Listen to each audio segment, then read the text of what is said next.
Então, bem-vindos a mais esta conferência do ciclo Grandes Obras da Literatura Universal, um ciclo que é promovido pela Cátedra Cascais Interartes, uma instituição patrocinada pela Fundação Dom Luís I e uma unidade de investigação da Faculdade de Letras da Universidade de Lisboa.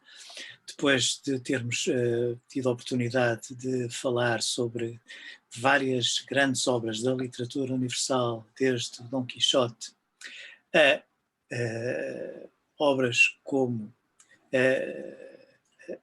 a Montanha Mágica, Hoje vamos emergir numa obra da literatura inglesa. O Harold Bloom considerava a obra mais original da literatura ocidental, portanto o que ele dizia, portanto o que significa que pode ser, portanto, a obra mais original da literatura universal.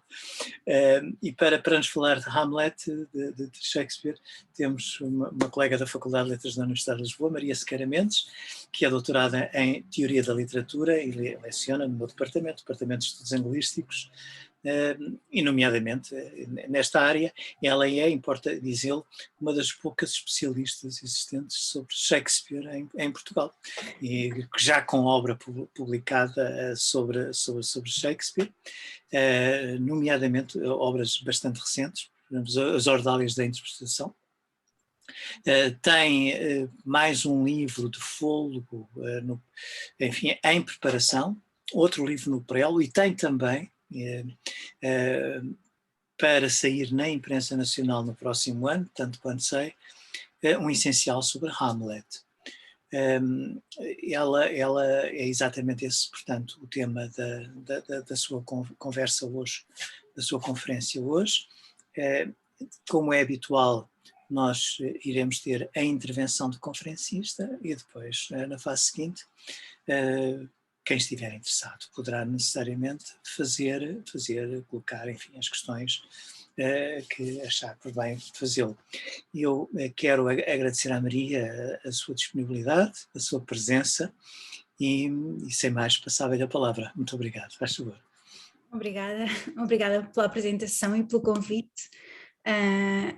E queria agradecer à Fundação Dom Luís e ao professor Mário Avelar e a todos aqueles que nesta tarde solarenga e com o Cristiano Ronaldo a marcar golos se encontram aqui. Entre mim e o Cristiano Ronaldo eu escolhi claramente o Cristiano Ronaldo, portanto obrigada. E dizer que falar sobre Hamlet é um prazer. É uma peça que na avaliação do Google tem direito a 4 estrelas.1. Dizem aqui que eu tenho que... Isto caiu? Não. Ok. Não, está tudo bem. Pronto, aqui apareceu-me aqui um aviso. Portanto, dizia eu que no Google o Hamlet teve direito a 4 estrelas,1. E eu acho que quem fez descer a classificação, depois fui ver todos os comentários, foi a Sandra Maia, que deu apenas 1 estrela ao Hamlet, porque não gostou do facto da personagem principal ter morrido. Lá está, eu concordo com ela, mas...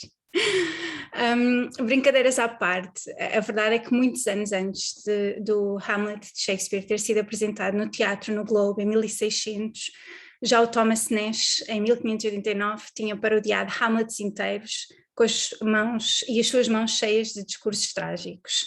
Julga-se que Nash se referia a uma versão da peça chamada Ur Hamlet, entretanto desaparecida, na qual Shakespeare se teria baseado. E pensa-se que o Nash estaria a criticar um género de tragédias muito baseadas ainda nas tragédias, por exemplo, de Seneca, que reciclavam um estilo e uma linguagem antiga.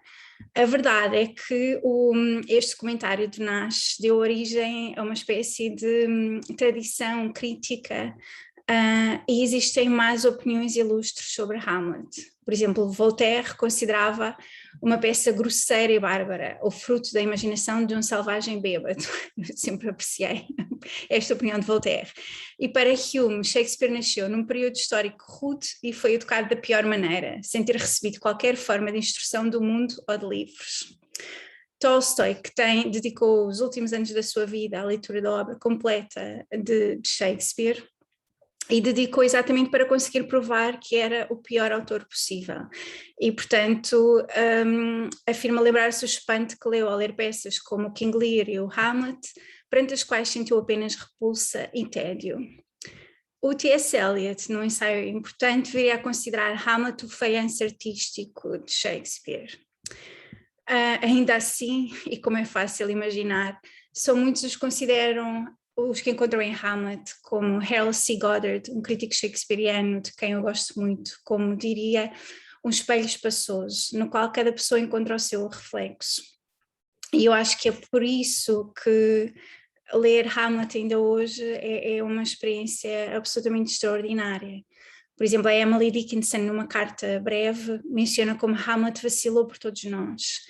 E quem oferece, a partir desta frase, Emily Dickinson, o William Hazlitt, outro crítico shakespeariano de quem eu gosto, vai afirmar que nós somos Hamlet. E no fundo, aquilo que o Hazlitt está a fazer aqui, peço desculpa, é tentar encontrar uma justificação para a diversidade de encenações e de interpretações existentes sobre a peça de Shakespeare. A verdade é que há tantos Hamlet quanto leitores. O W.W. Greg demonstrou de forma absolutamente persuasiva, é um dos meus ensaios preferidos também, que o fantasma do Hamlet, já vou explicar melhor, é uma alucinação, um produto da mente de Hamlet. O Goethe criou o seu Hamlet no Werther e o Joyce invocou no famoso capítulo da biblioteca.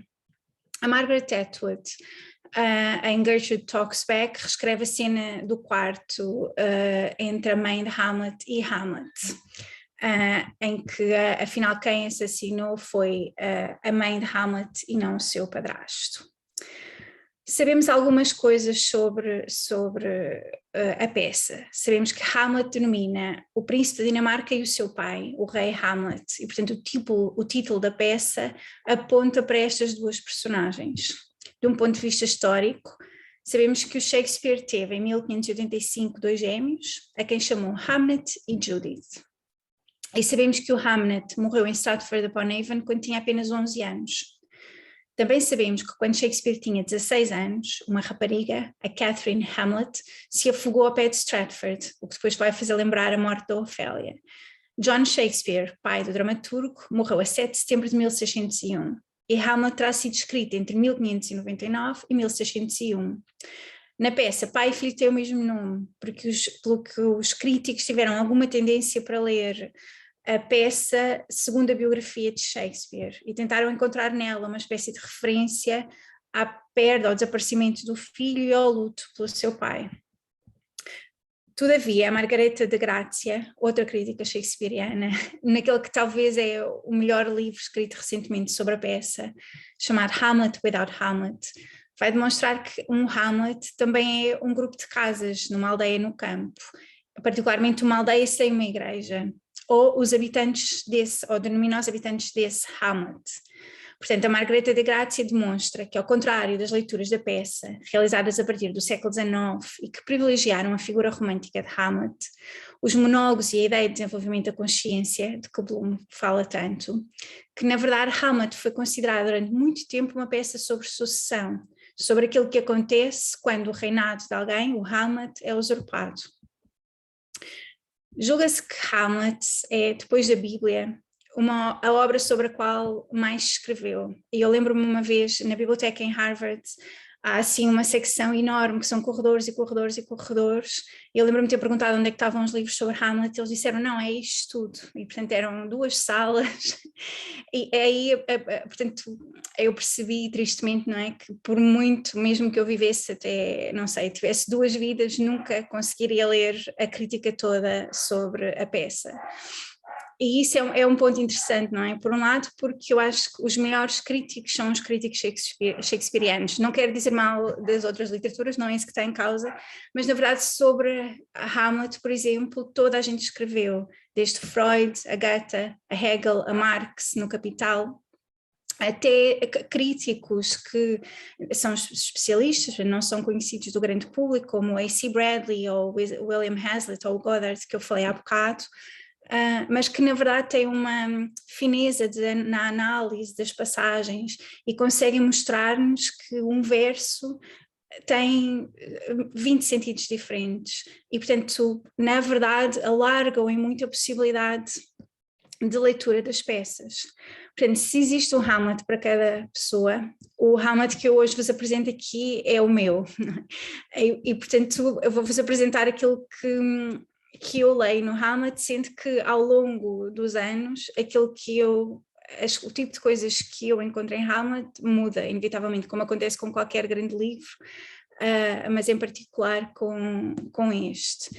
E gostava só de vos mostrar brevemente, e depois vou parar de partilhar.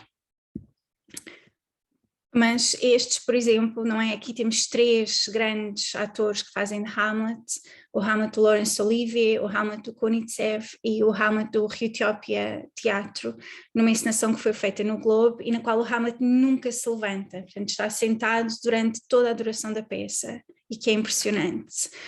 E porque sei que temos membros mais jovens do nosso público, o Hamlet, isto é apenas para mostrar, este é para o Pedro, que tem 4 anos e nos está a ouvir, mas na verdade o Hamlet entrou na cabeça de todos nós, ou seja, há muitas pessoas que não conhecem o texto do Hamlet do princípio ao fim, mas conhecem o enredo porque viram o Rei Leão, ou conhecem a narrativa e alguns dos monólogos porque jogaram este jogo de computador, ou porque viram os Simpsons, e esta é a cena do famoso da chegada do pai do Hamlet do fantasma perante Hamlet. E se calhar agora é a altura de resumir a peça, sendo que o exercício de resumir as peças de Shakespeare é provavelmente o mais difícil de sempre. Há companhias de teatro, o Teatro Praga tem uma tentativa de o fazer no Hamlet para crianças, e o Tim Mitchells com os Force Entertainment tem outra em que contam a história com brinquedos. E o Hamlet é a história, e isso também é importante, não é? Existindo vários prismas ou várias maneiras possíveis de olhar para Hamlet, uma das coisas interessantes é que quando nós contamos a história, valorizamos inevitavelmente mais uns pontos e menos outros, e portanto percebe-se logo como a leitura começa a ser enviesada. Para mim, o Hamlet é um ponto de interseção importante de 3 temas que interessaram a Shakespeare na vida toda. E que são a dimensão política, com a dimensão familiar e o modo como pensamos sobre elas. Ou seja, e recentemente, porque comecei a pensar no tema da família, comecei a pensar como na verdade se calhar fala-se muitas vezes no ciúme como um tema que passa por toda a obra de Shakespeare, mas na verdade a família se calhar é o tema-chave, não é? Temos, por exemplo, em Hamlet temos a tentativa de criação da identidade de alguém, o luto pelo pai que desapareceu, a relação familiar entre a mãe que voltou a casar. Mas nas outras peças temos famílias de todos os tipos, temos o casal temível dos Macbeth, temos os ciúmes e o casamento fracassado do Othello, temos a adoção no Péricles, ou no Winter's Tale, etc. O que é interessante aqui no Hamlet, acho eu, é que na verdade esta é a história de um pai que aparece a um filho sob a forma de fantasma, e o fantasma vem de baixo do palco, da parte de trás, portanto, do fundo do palco e de baixo, que é uma coisa importante e que eu desvalorizei durante alguns anos, porque o fantasma vem do purgatório, o facto de vir de baixo do palco significa que vem do purgatório, e na minha cabeça o purgatório shakespeariano era igual ao purgatório do Gil Vicente, e o purgatório do Gil Vicente é uma experiência até bastante agradável, vocês concordarão comigo, porque no fundo as pessoas estão ali à espera e se tudo correr bem, sobem até ao céu. Mas o purgatório renascentista, inglês ou protestante, não era nada assim, ou seja, o purgatório era exatamente igual ao inferno, só que em vez de durar a eternidade toda, acabava ao final de 200 ou 300 anos. Com isto quer dizer, não é, que é um purgatório, não sei, dos quadros do Bosch, por exemplo, onde há tortura e onde as pessoas estão em fogo e onde sofrem horrores. Quando o fantasma surge e o sítio, não é, do palco de onde o fantasma vem, que depois vai ser o mesmo sítio onde a campa da Ofélia vai surgir, o que também é importante. Hamlet fica admirado, preocupado, perplexo, tudo ao mesmo tempo. E isto é importante porque eu comecei por dizer que há uma série de críticos que abominam o Hamlet e por dizer que o Hamlet é provavelmente uma das peças que tem uma maior riqueza crítica. E muitos são os autores que falam sobre a questão do Hamlet ou o problema do Hamlet.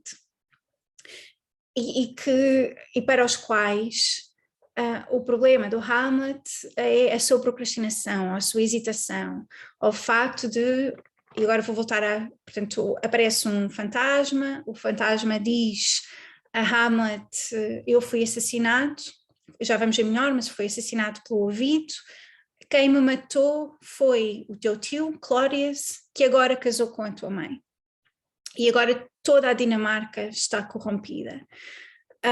E Hamlet fica admirado e o fantasma pede-lhe que se vingue. E portanto agora, aqui temos uma estrutura de vingança que é importante, não é? Porque agora Hamlet tem uma tarefa, tem que fazer uma tarefa. E o que acontece é que Hamlet demora muito tempo, de facto, não é? Até o 5º ato em que morrem todos. A primeira tentativa surge no 4º ato, mas Hamlet, de facto, demora muito tempo até tentar assassinar o seu tio. E para muitos críticos este é um sinal de que há aqui uma espécie de excesso de racionalização, ou de excesso de consciência em Hamlet. E esse é o problema, não é? É a procrastinação de Hamlet, como eles chamam. Eu nunca... Este problema de Hamlet eu nunca o vi bem como problema, no sentido em que Hamlet era um estudante de filosofia em Wittenberg, a Universidade do Lutero, e teria 18, 19 anos, provavelmente. E eu não sei, às vezes nas aulas nós falamos sobre isto com os alunos, não é? Que aluno de 18 anos conseguiria assassinar o seu padrasto assim do pé para a mão, não é? Portanto, talvez eu, por ser dada a excesso de racionalização, eu acho que teria exatamente as mesmas dificuldades que Hamlet. Aliás, eu imagino-me ir para uma biblioteca, fazer uma espécie de sistematização de todos os livros em que pais tiveram que fingar filhos, como é que fizeram, qual é a taxa de sucesso, para depois poder chegar a uma conclusão racional sobre, afinal, como é que se assassina alguém. Com isto quero dizer que, por um lado, não é fácil Hamlet assassinar, não lhe é fácil assassinar alguém, não é fácil um filósofo assassinar outra pessoa. E há um crítico de quem eu também gosto muito que defende que se as personagens em Shakespeare, se nós trocássemos as personagens, não havia tragédias, no caso das tragédias, não no caso das comédias. Por exemplo, se nós trocássemos o Hamlet com o Othello, não haveria problema nenhum, porque o Hamlet, no caso do Othello, perceberia rapidamente, porque Hamlet é extraordinário a analisar outras pessoas, portanto Hamlet perceberia rapidamente que Iago, que envenena o ouvido do Othello, dizendo que a sua mulher o está a enganar, Hamlet perceberia rapidamente que Iago estava a ser falso. E, portanto, diria logo, como diz a Osric, como diz a Polonius, eu não acredito nada em ti, portanto não há tragédia. E se Othello, ou por exemplo Macbeth, fossem parar ao enredo de Hamlet, também não havia propriamente problema, porque são guerreiros, portanto estão habituados a assassinar pessoas, não teriam grandes dúvidas, mesmo que assassinassem a pessoa errada, não havia grande drama. Pronto. E aqui trocar as personagens é importante, porque toda a gente fala sobre as hesitações de Hamlet, esquecermos, por exemplo, do que acontece com Macbeth, não é? A Macbeth e Banquo vão os dois no meio, depois de uma batalha, está escuro, há nevoeiro, encontram 3 bruxas, as 3 bruxas dizem a Macbeth, agora, não é? És Thane of Cawdor e vais ser rei. E Macbeth muito rapidamente pensa, se eu vou ser rei um dia, porque é que não posso ser rei já, não é? Vamos já aqui arranjar uma maneira, todo contentão, de assassinar o rei, não é? Macbeth vai sofrer um castigo terrível, tem pesadelos, vai perder a mulher, não é? A partir do momento em que Macbeth se precipita e decide acreditar nas bruxas, toda a vida dele é destruída. Portanto, se o fantasma do Hamlet vem do purgatório, é porque fez alguma, colocando assim as coisas de uma maneira simples. Portanto, no fundo, Hamlet precisa de ter a certeza absoluta que aquele fantasma é, em primeiro lugar, mesmo o fantasma do seu pai, e em segundo lugar, que sendo o fantasma do seu pai e não um espírito maligno que lhe está a dizer a verdade.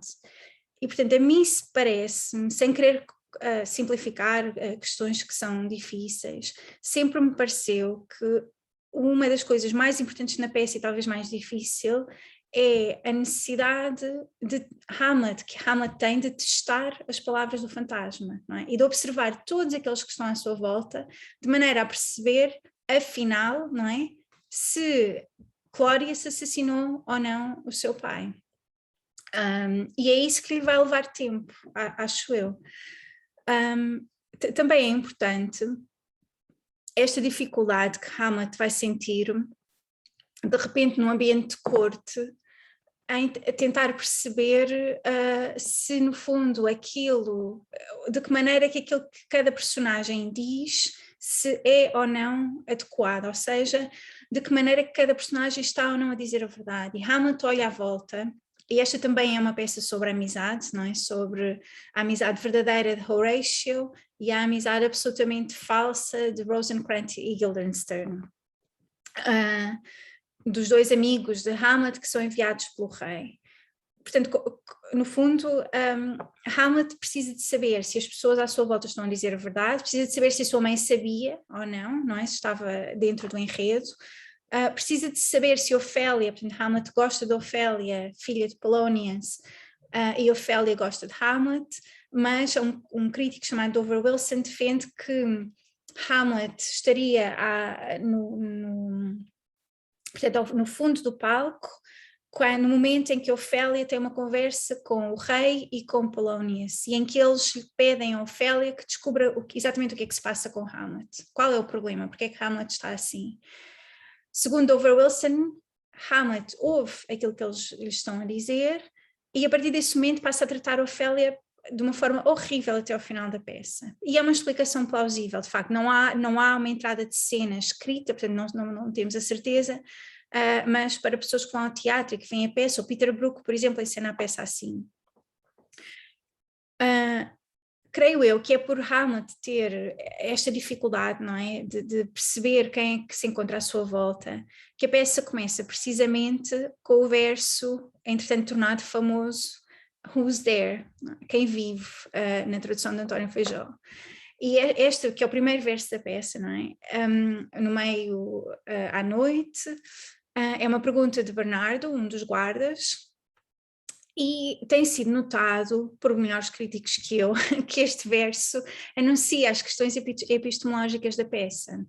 Por exemplo, Maynard Mack e o Harry Levin mostraram que este verso estabelece o clima interrogativo da tragédia, ou seja, o modo como a questão fundamental aqui é de facto perceber quem está lá. Na verdade, este pedido do Bernardo faz várias coisas ao mesmo tempo.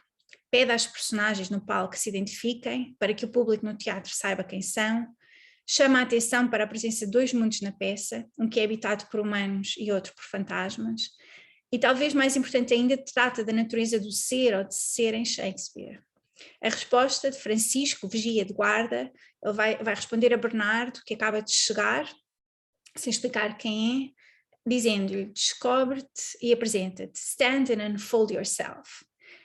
Esta observação vai fazer uso de uma metáfora sobre roupa, que é uma coisa que Shakespeare fazia com frequência. Por exemplo, no Macbeth, o Macbeth é brilhantemente descrito como um anão em vestes, em robes de um gigante, que é a metáfora mais perfeita que eu conheço para a usurpação. Portanto, neste caso, a deixa de Francisco é stand and unfold yourself, descobre-te e apresenta-te, também quer dizer descobrir-se, despir-se, identificar-se, o que vai aludir logo desde o início ao tema do engano na peça, bem como a necessidade que nós temos de saber quem são na verdade as outras pessoas. Ou seja, e aqui isto aponta para questões existenciais, mas também para uma dificuldade que às vezes temos na vida, que é saber se aquelas pessoas em quem confiamos, podemos mesmo confiar nelas. E também para o problema da temporalidade aqui, não é? Porque eu posso confiar numa pessoa durante um certo tempo e depois isso pode mudar. Por exemplo, o envelhecimento do King Lear transforma tudo na peça. Neste caso, a família, que devia ser aquele lugar seguro, vai se transformar rapidamente no centro de desconforto da peça. E agora deixem-me mostrar-vos aqui outra vez. esta.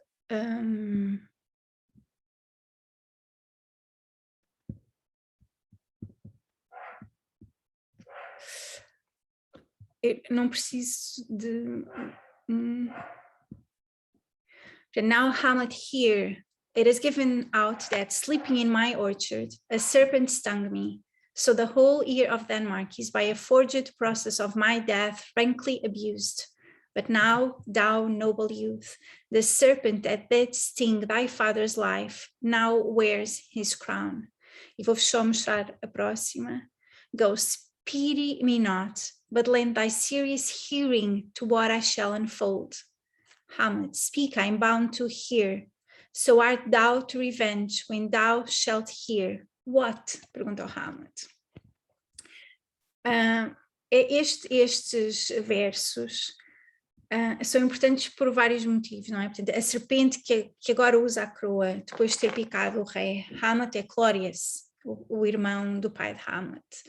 E aquilo que o fantasma está a dizer é que todo o ouvido da Dinamarca se encontra surdo. As alusões de Shakespeare à surdez são inúmeras, não vos vou amassar aqui com elas, há uma lista de páginas e páginas, mas é importante porque aquilo que a linguagem faz às vezes, não é? Um certo tipo de linguagem, é ensurdecer os ouvidos de personagens. Por exemplo, Iago ensurdece os ouvidos de Otelo, Cássio ensurdece os ouvidos de Brutus no Júlio César, e há muitos mais exemplos. Em Hamlet, a surdez do rei é importante porque é permanente e leva à sua morte. A serpente que morde o rei é uma referência à serpente do Virgílio, que se esconde no meio da relva, o que significa que a flor é um tropo para as flores da retórica. Portanto, quando o rei Hamlet afirma que o ouvido inteiro da Dinamarca foi rankly abused, não é? Encontra-se a explicar que Cláudius enganou todo o reino e se tornou rei. E depois vai descrever, não é, o modo como o veneno entra. Quando o fantasma insiste, não é, eu lembro-me quando assisti à peça representada as primeiras vezes, não percebi porque é que o fantasma estava sempre a dizer ouve-me, estás-me a ouvir, ouve-me. Na verdade aquilo que o fantasma está a tentar fazer é desensurdecer Hamlet, é para ter um aliado. E para conseguir ter a certeza de que vai ter uma pessoa que o vai vingar. O Hamlet responde, I am bound to hear, não é? Eu sou obrigado no sentido de dever, eu tenho o dever filial de te ouvir. E perante isto o fantasma vai acrescentar, tens o dever de me ouvir e de te vingar, não te esqueças, não é? De te vingar. E portanto esta é a missão do pobre do Hamlet, é desensurdecer a Dinamarca, por um lado, assassinar o rei e vingar o seu pai, ainda com uma série de... não podendo fazer mal à mãe, é uma das coisas que o fantasma lhe diz.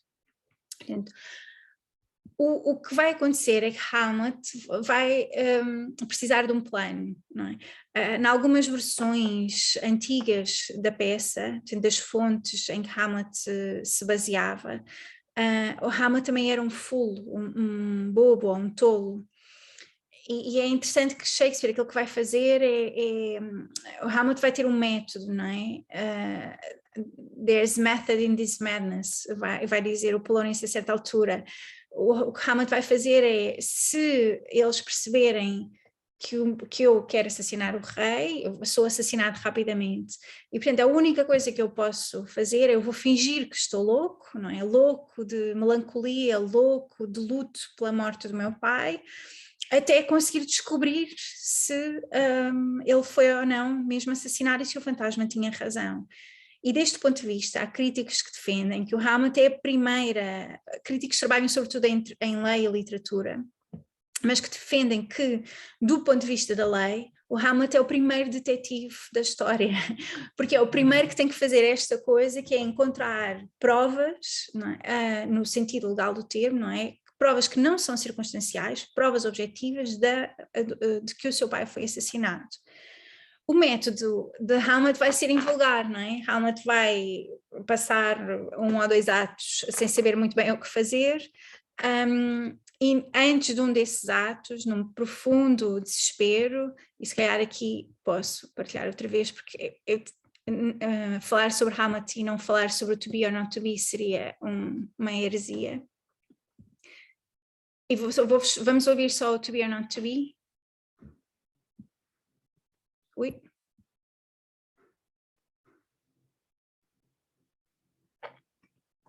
To be or not to be? That is the question. Whether 'tis nobler in the mind to suffer the slings and arrows of outrageous fortune, or to take arms against a sea of troubles and by opposing, end them. To die. To sleep no more. And by asleep, to say we end the heartache and the thousand natural shocks that flesh is heir to. 'Tis a consummation devoutly to be wished. To die.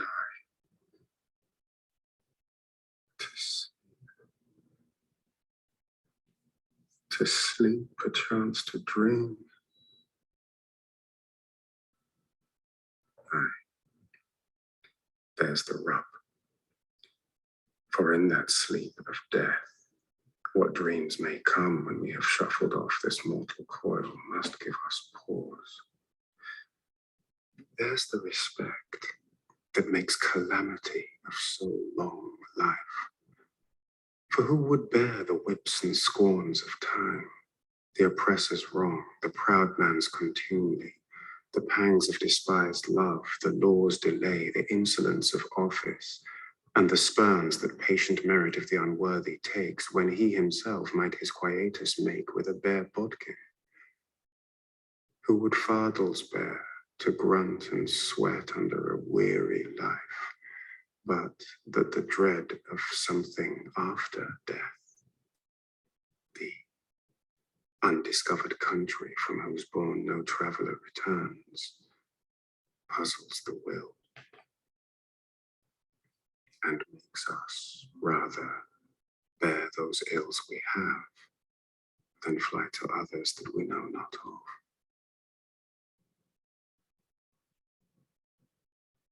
Thus, conscience does make cowards of us all.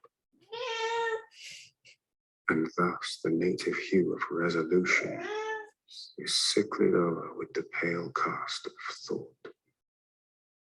And enterprises of great pitch and moment, with this regard, their currents turn awry and lose the name of action. These are the forgeries of jealousy. O meu gato é um shakespeariano, como vocês imaginam. E portanto me ia sempre em algumas partes do monólogo. E isto é importante porque às vezes quando se fala de Hamlet, nós esquecemos da dor, não é, profunda que há no meio disto. Ou seja, Shakespeare é extraordinário a falar de luto e não é só nesta peça, no King John há um monólogo da Condensa, acho eu, que é muito bonito, não é? Sobre o luto de alguém que perdeu o filho. Aquilo que o Hamlet está a dizer, e este é to be or not to be, ser ou não ser, essa a questão, no fundo isto é só, às vezes quando eu falo da peça tenho medo de que não se perceba de facto este conflito profundo de consciência em que Hamlet vive. Aquilo que aconteceu é terrível, perdeu o pai há uns meses, não sabemos bem há quantos, agora tem que o vingar, encontra-se numa posição difícil, está isolado no meio da corte, com exceção do Horácio, não tem ninguém com quem falar, e contempla de uma forma séria e muito racional o suicídio. E portanto aquilo que ele nos diz aqui, não é ser ou não ser, o que é mais nobre na mente, não é? Se é sofrer as flechas da fortuna devia ter encontrado a tradução para isto, que era mais fácil, da fortuna, ou pegar em armas, não é? E lutar contra um mar de sarilhos e, ao pô-los, acabar com eles. Não é? Ao mesmo tempo, morrer, dormir, não mais, e dizer que morrendo pomos fim a todas estas coisas que fazem a vida difícil. Aquilo com que o Hamlet está a deparar aqui, e eu acho que só em momentos de profundo sofrimento é que nós conseguimos perceber isto. Por isso é que se calhar críticos em bibliotecas acham que isto é só um produto do excesso de racionalização de Hamlet, mas tenho a certeza que quando confrontados com situações semelhantes, todos nós nos lembramos do monólogo, por motivos importantes, não é? Porque a questão aqui é: o sofrimento em que eu estou é tão grande, não será mais fácil acabar com ele? E agora, o que é que me impede de acabar com esse sofrimento, não é? Sofrimento que é, depois Hamlet vai enunciar tudo aquilo que nos leva a sofrer, não é? O amor que foi desprezado, os atrasos da lei, em Portugal nós percebemos isso, a insolência, não é? Daqueles que mandam em nós, todas aquelas coisas que nos exasperam e que nos levam a perder a paciência. Quem é que conseguiria aguentar tais fardos se, e agora o se de Hamlet é interessante, não é? Se nós soubéssemos o que acontece depois da morte. E portanto o Hamlet aqui, lembrando-se, creio eu, da imagem do seu pai saído do purgatório, percebe que não é? O facto de eu não saber o que é que acontece depois da morte, e o facto daquilo que acontece depois da morte poder vir a ser muito pior do que o nosso sofrimento em vida, é a única coisa que faz de nós covardes neste sentido de eu decido não me matar, porque a consciência leva-me a racionalizar esta experiência, e portanto não é um ato de coragem, é um ato de covardia. E este monólogo, que mesmo quase um bocadinho antes do teste de Hamlet, é muitíssimo importante, porque é aquele que nos leva a perceber, por um lado, o imenso sofrimento em que ele está, por outro, como para ele era muito mais fácil debater-se sobre a questão da vida e da morte conseguir reagir e assassinar o seu tio. Também é interessante, não temos tempo aqui para tudo, mas eu não disse isto, mas há mais do que, portanto, há a versão do Fólio, que é a versão que foi publicada uns anos depois de Shakespeare ter morrido, e há duas outras versões, o Q1 e o Q2. E a versão do Q1 é ótima, e se esta versão tivesse chegado até nós primeiro, eu não sei se nós adoraríamos o Hamlet como adoramos, porque a versão era to be or not to be, I, there's the point, to die, to sleep, is that all? I, all, no, to sleep, to dream, I, Mary, there it goes. Ou seja, esta versão parece um pastiche daquele de que o Thomas Nash falava, não é? Destes discursos lamentosos que o Hamlet poderia ter. Agora, quando transformarem to be or not to be, there is a question, whether it is nobler in the mind, e com tudo o resto, aí nós percebemos que sim, aqui estamos perante grande literatura. Voltando então a Hamlet, que é esta história de detetives, Hamlet precisa de saber se o seu pai foi ou não assassinado. E a certa altura vêm uns atores à corte da Dinamarca, e Hamlet lembra-se de uma coisa simples, lembra-se que às vezes, quando as pessoas no teatro veem um crime, o crime que fizeram ser representado, não conseguem aguentar mais, a culpa é absolutamente insuportável e denunciam-se.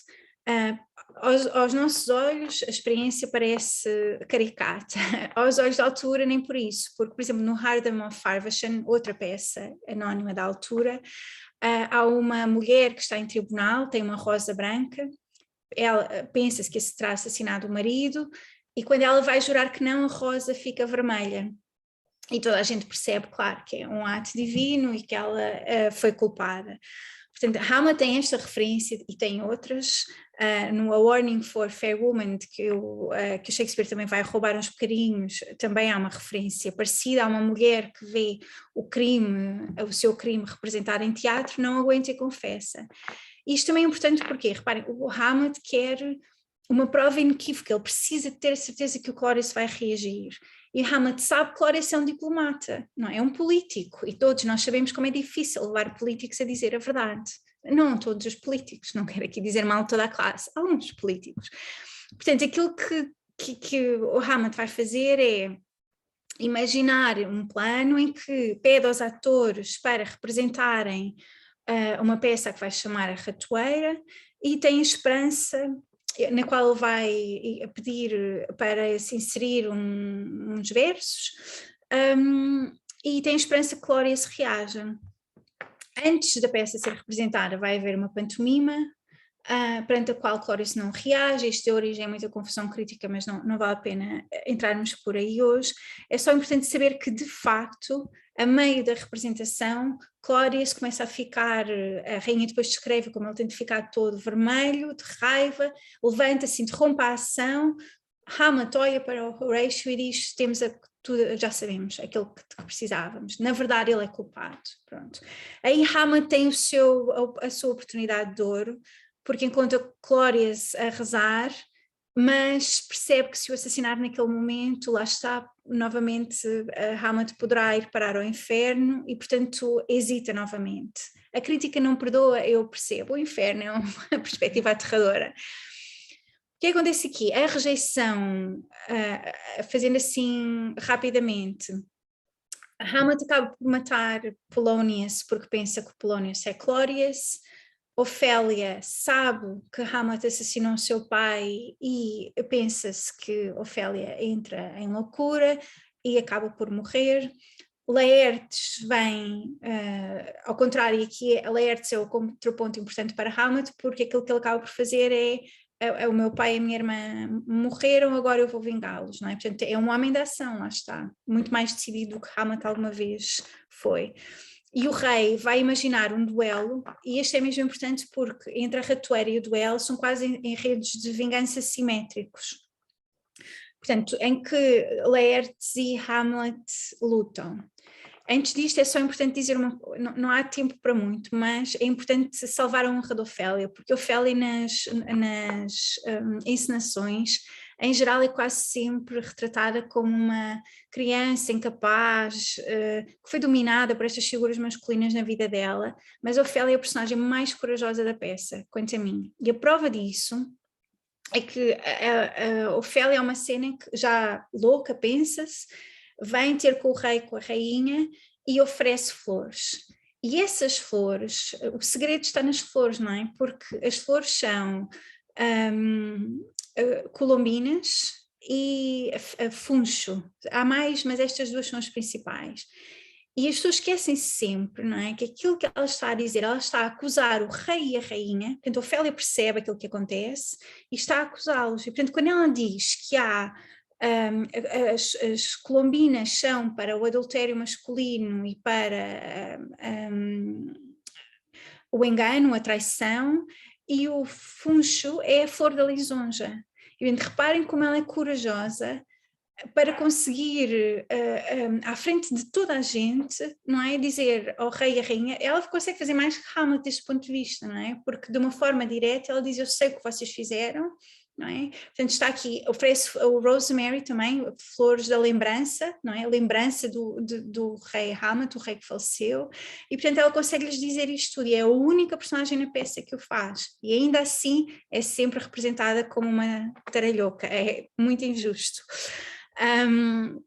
Mas então vamos ao duelo, não é? No duelo, aquilo que o Claudius se envenena duas coisas: envenena um copo de vinho e envenena a espada que Laertes tem.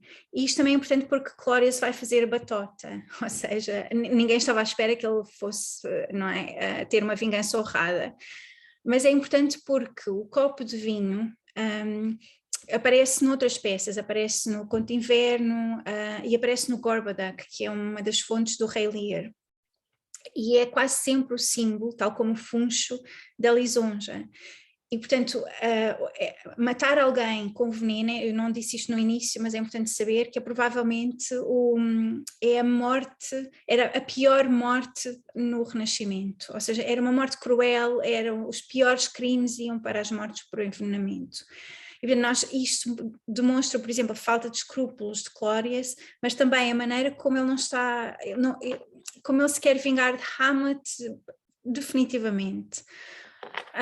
O que acontece no duelo é que tudo corre mal no enredo de Clóris, então ao contrário da ratoeira, não é? Em que Hamlet consegue ser bem sucedido, no enredo de vingança de Clóris, a rainha vai acabar a beber o vinho, e é engraçado o final porque eu acho que Shakespeare tinha mais sentido de humor do que aquilo que as pessoas costumam a pensar, e é engraçado porque depois de 5 atos de hesitação, não é? Naquele último ato, a certa altura nós temos morre este, morre aquele, morre o outro, não é? Portanto, Laertes dá com a espada a Hamlet, a espada está envenenada, Hamlet vai morrer, Hamlet sabe que vai morrer, pega na espada envenenada, assassina Clóris, a rainha já tinha acabado de morrer porque tinha bebido o copo envenenado. E a certa altura, quando Fortinbras, há um enredo político aqui que eu não falei porque não havia tempo, mas que é importante, quando Fortinbras chega, no final só sobra Horatio, encarregue de contar a história, e todas as outras pessoas estão mortas.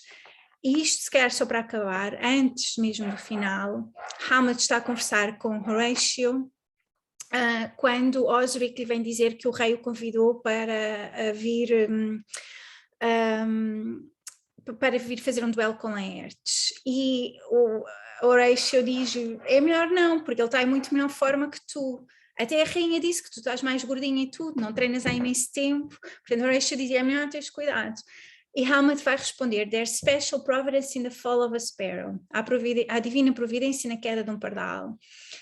E o que é interessante no final de Hamlet, e que só encenações em palco é que conseguem resolver, é que não existe maneira nenhuma de nós sabermos o que é que Hamlet quer dizer com isto. Ou seja, por um lado, Hamlet parece estar a dizer há divina providência na queda de um pardal, o que significa que Deus toma conta de toda a gente, inclusive de mim. E, portanto, eu posso ir, porque isto vai ser um duelo no sentido de uma ordalha de batalha, no sentido de um julgamento divino, e portanto Deus vai tomar conta de mim, eu vou sobreviver. Hipótese 1.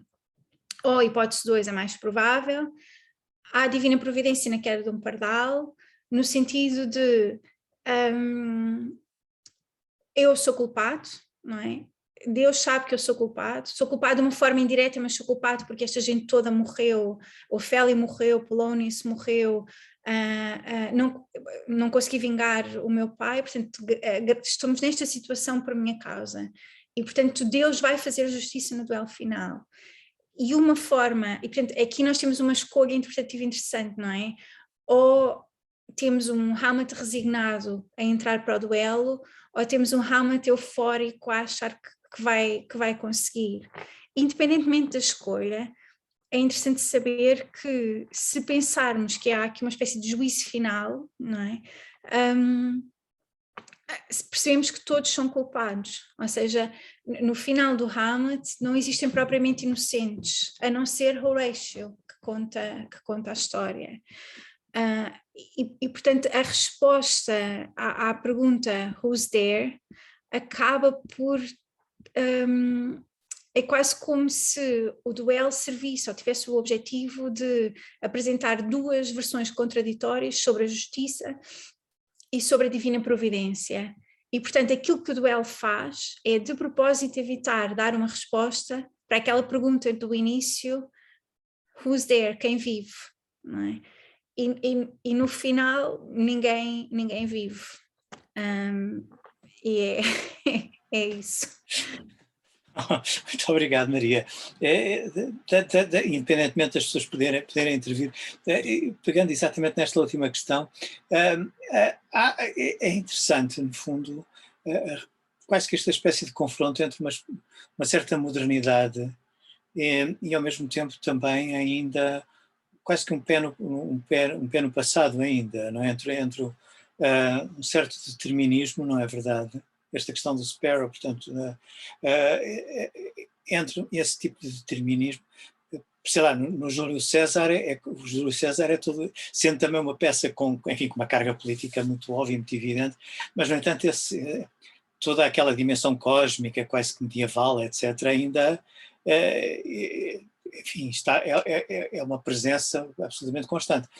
Enquanto que habitualmente nós temos tendência para pensar na Hamlet já como uma peça da modernidade, quer dizer, é assim quase que. E a seguir vem o Montaigne, portanto, e a seguir vem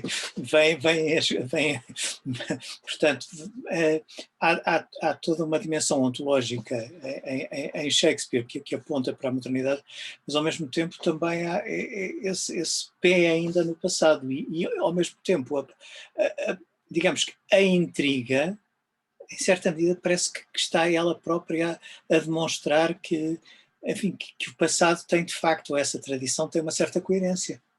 Sim, eu acho que sim.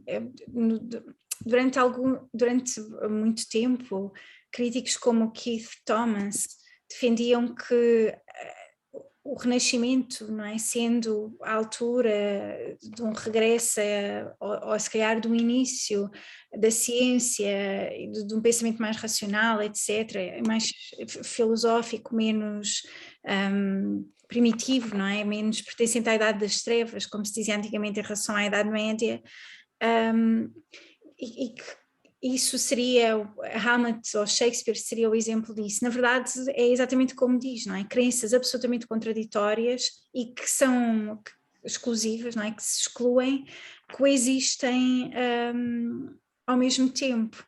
E eu acho que é um bocadinho como, não sei, hoje em dia há pessoas que acreditam em astrologia, ou seja, um cientista que acredita em astrologia é o exemplo, não é? E de certeza que há. E portanto o que eu acho é que, e também provavelmente por causa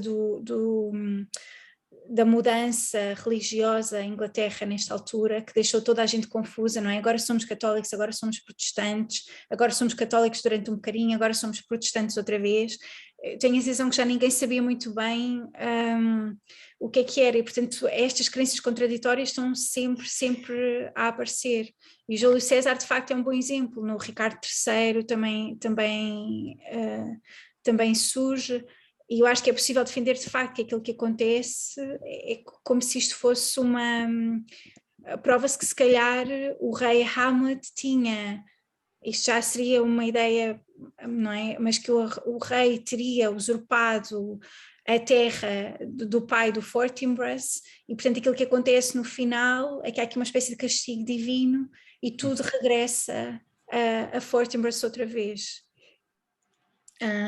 E portanto a divina providência ganha desse ponto de vista, a racionalização do Hamlet. Eu vejo que há aqui uma mão levantada que eu vou pôr,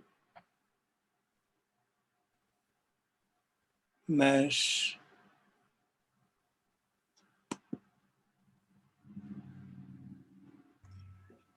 provavelmente não.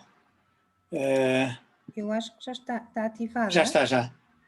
Posso sim, Ana Paula. É porque aparece Mário Avelar, mas é Ana Paula. Portanto, o apelido é o mesmo, mas é Ana Paula. Por isso é que eu estava há bocado aqui, ainda agora, porque era como se eu próprio estivesse a pedir para falar, e eu não me lembrava de eu ter posto a mão no ar, mas é Ana Paula. Desculpem lá, portanto, não se assustem. Não é, eu estava até a tentar escrever, portanto, mas como posso colocar a voz, portanto, vou colocar a questão. Muito obrigada, Maria Sequeira Mendes, por nos ter dado esta visão apaixonada e apaixonante do Hamlet. Portanto, e eu gostaria de lhe colocar duas questões. Eu deixei de ouvir. Eu também. Sem som. O som está bloqueado. Ok. E agora? Agora já está. Pronto, houve aqui uma alteração qualquer, que eu não mexi em nada, mas de qualquer modo isto alterou. Portanto, duas questões. A primeira tem a ver com Este texto é um texto teatral, portanto, é um texto destinado à representação. E a minha pergunta vem exatamente como desligar a questão de um texto que se destina a um público, portanto, isto é, que se destina a ser representado e a ter uma viva voz, como é que se analisa isto para um texto que pode também ser lido? Portanto, o leitor deste texto, isto é, leitor em termos do texto escrito. Portanto, como é que isto se pode exatamente desligar, ou se ao lermos o texto só enquanto a versão escrita, não há aqui todo um manancial de ligação e de interpretação, portanto, que se pode perder. E a outra questão tem a ver exatamente com a fixação do texto. Isto é, portanto, o texto realmente foi publicado, mas ele entretanto correu e foi representado, portanto, com várias versões, aliás, sinalizou exatamente essas versões. Portanto, a minha pergunta vem, quando é que ele vai ser fixado, em termos depois das representações futuras, se temos informação relativamente a isso ou não? E muito obrigada, Maria, pela sua paixão partilhada do Hamlet. Obrigada, são excelentes perguntas. Em relação à primeira, eu acho que há duas coisas diferentes. Por exemplo, eu muitas vezes gosto mais de ler o texto em casa do que ir vê-lo. O que eu quero dizer com isto é que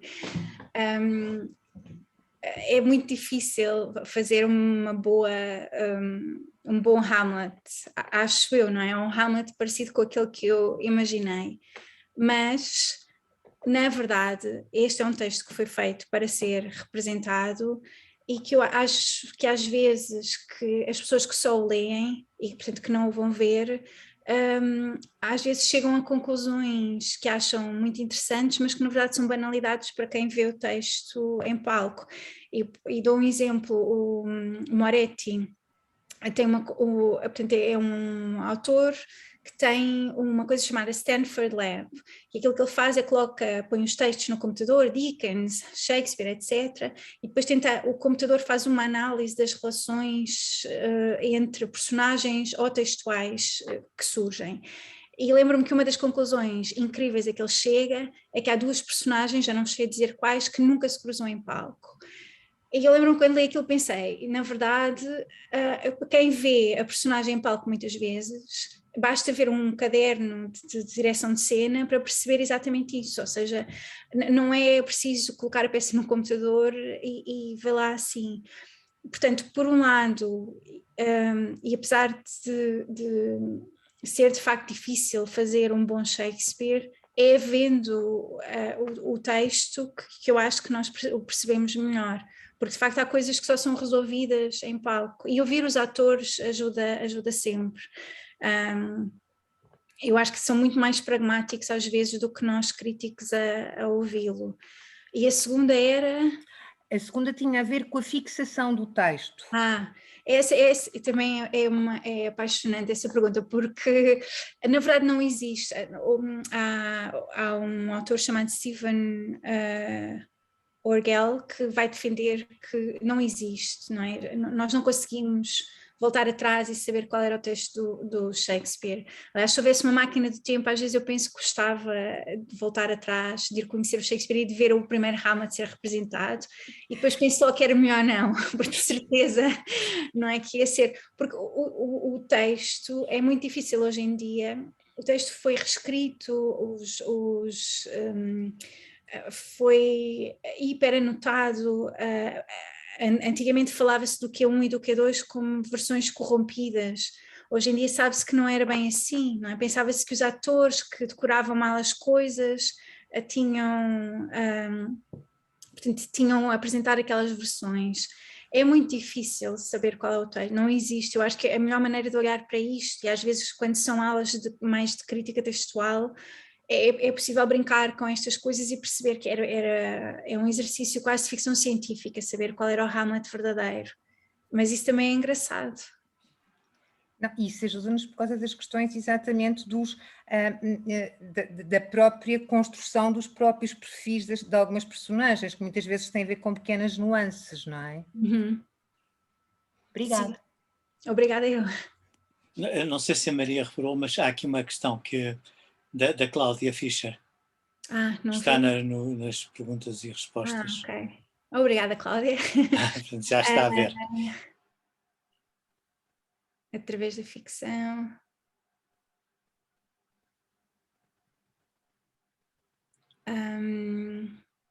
Portanto, só para quem não tem acesso a esta, basicamente a questão que a Cláudia Fischer coloca tem a ver com a origem do fantasma, não é? O fantasma e o purgatório, não é?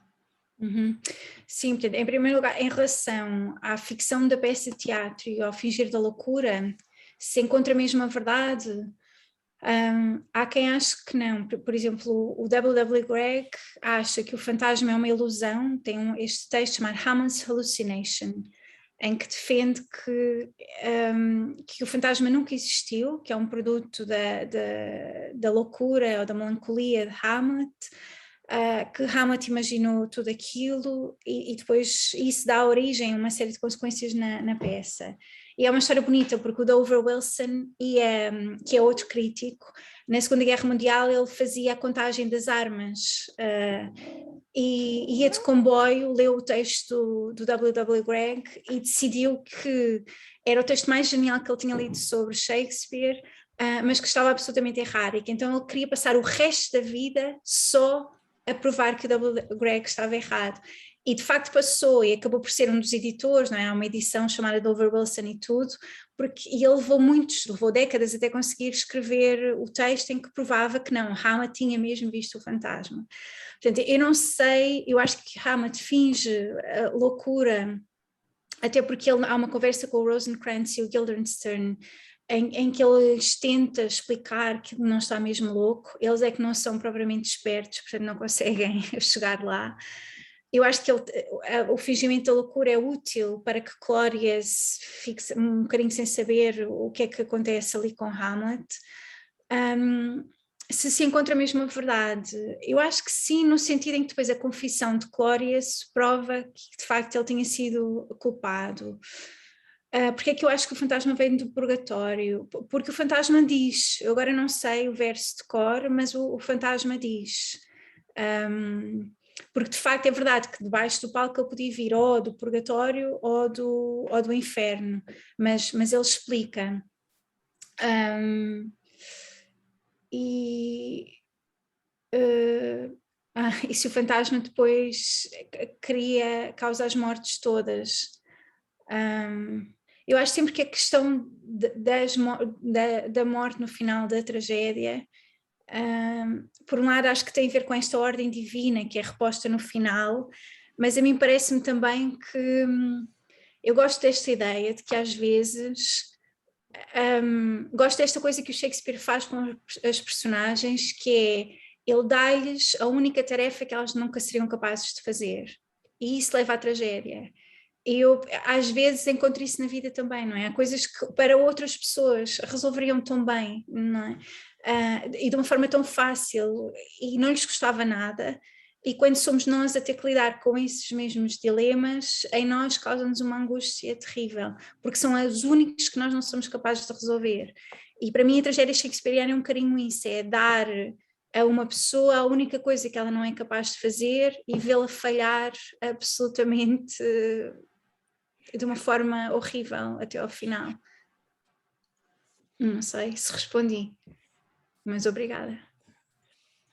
Vocês estavam a falar, eu estava-me a lembrar que quando foi da passagem do milénio, no Times Literary Supplement pediram uma série de escritores, eram quase todos, enfim, a maioria era de origem anglo-saxónica, mas que dissessem, portanto, que apontassem os livros do milénio.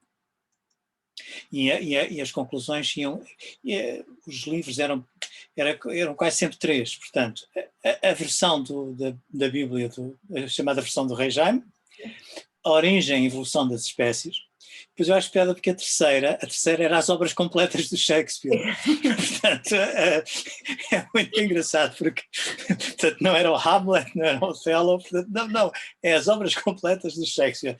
É particularmente interessante. E é engraçado porque, no fundo, há esta questão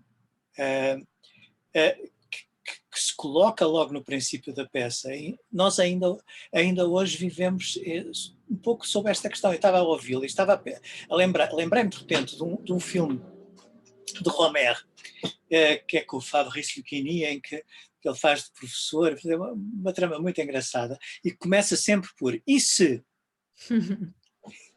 E, portanto, depois há vários capítulos, e os diferentes capítulos do filme é sempre "e se?".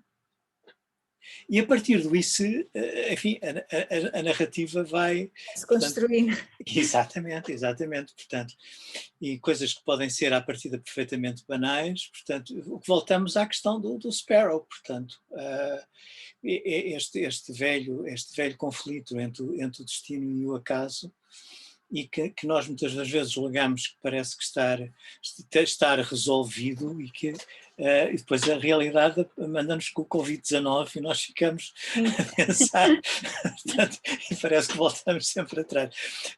Peço desculpa, portanto, mas não sei neste momento se há mais alguém que queira intervir, e já está aqui uma pergunta. Não, era a Cláudia a agradecer, peço desculpa. Era a Cláudia a dizer obrigado.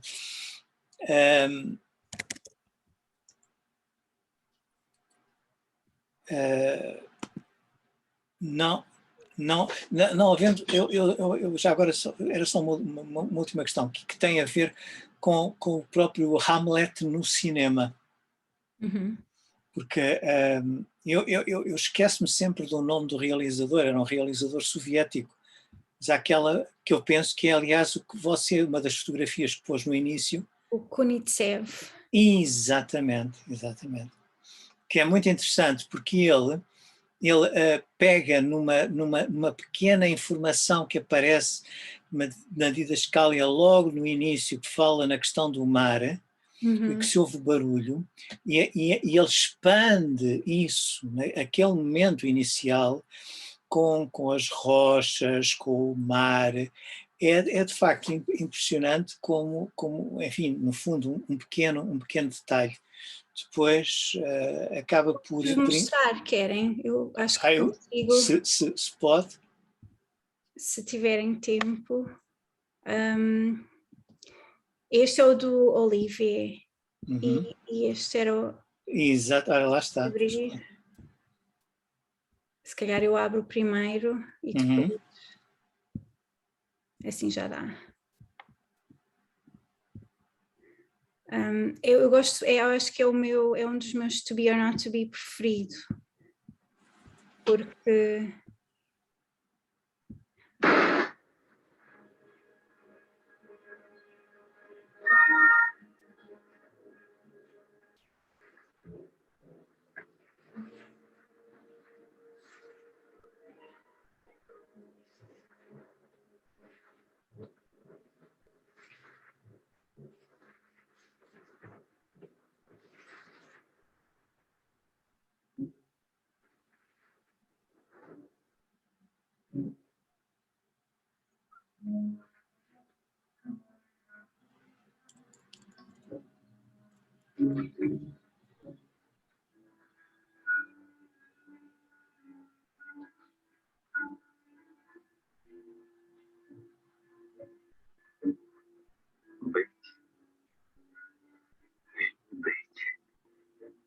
Вот в чем вопрос.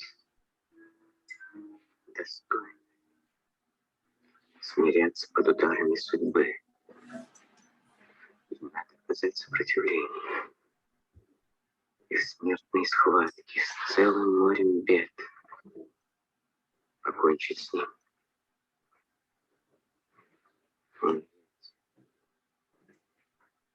Забыться. И знать, что этим обрываешь цепи сердечных мук и тысячи лишений, присущих телу. Это цель желания скончаться, снова забыться,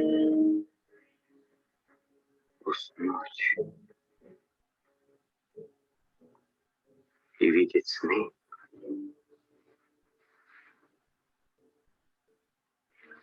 Вот эти свет. Какие сны в том смертном сне приснятся, когда покров земного чувства снят.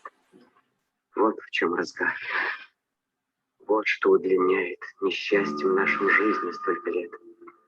А то проснес бы ложное величие правителей, невежество вельмож, всеобщее притворство, невозможность излить себя, несчастная любовь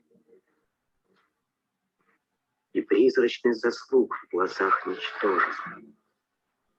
Когда ты просто свои все концы удар кинжала. Кто бы согласился, кряхтя под ношей жизни не плестись, когда бы неизвестность после смерти, боязнь страны, откуда ни один не возвращался, не склоняла воля мириться лучше со знакомым злом, чем бегством к незнакомым стремиться.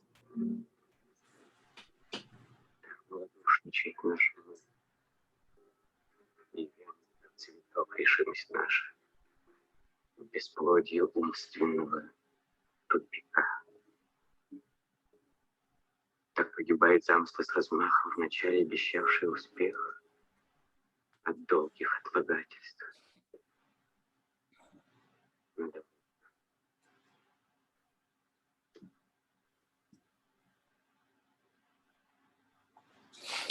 Um dos motivos é engraçado porque quando se vê esta versão ao lado, por exemplo, da do Laurence Olivier, o Olivier ainda diz o monólogo. Aqui o monólogo é todo dentro da cabeça, não é? Isso, o Harold Bloom diz que Shakespeare inventou o humano, inventou o humano precisamente através desta capacidade de nos levar a fazer ouvir os pensamentos das outras pessoas. O Bloom roubava um bocadinho de coisas ao Bradley, portanto não é o meu crítico shakespeariano preferido, mas é verdade que ele aqui tem razão e é bonito quando se pensa nisto, não é? Nesta coisa de pela primeira vez nós ouvimos outras pessoas pensar, em literatura de facto não tinha acontecido antes. Sim, senhor. Maria, não temos mais nenhuma questão. Agradeço-lhe imenso a sua disponibilidade. Obrigada a todos. Foi um prazer estar a ouvi-la e deixo apenas duas informações. Primeiro, no site da Fundação, quem estiver interessado poderá voltar a ouvir, ou quem não pôde poderá ouvir e ver esta conferência. E no mês que vem, em outubro, teremos Fernando Cabral Martins a falar sobre o livro do Desassossego. Já agora, em novembro, teremos Pedro Ferré a falar sobre a Lazarilha de Tormes. E em dezembro, António Feijó sobre o Ulysses de Joyce. Portanto, ficam aqui as informações. Entretanto, os canais habituais receberão as informações. Maria, obrigadíssimo. Obrigada eu. Bom dia para si e obrigado a todos pela vossa presença. Obrigada.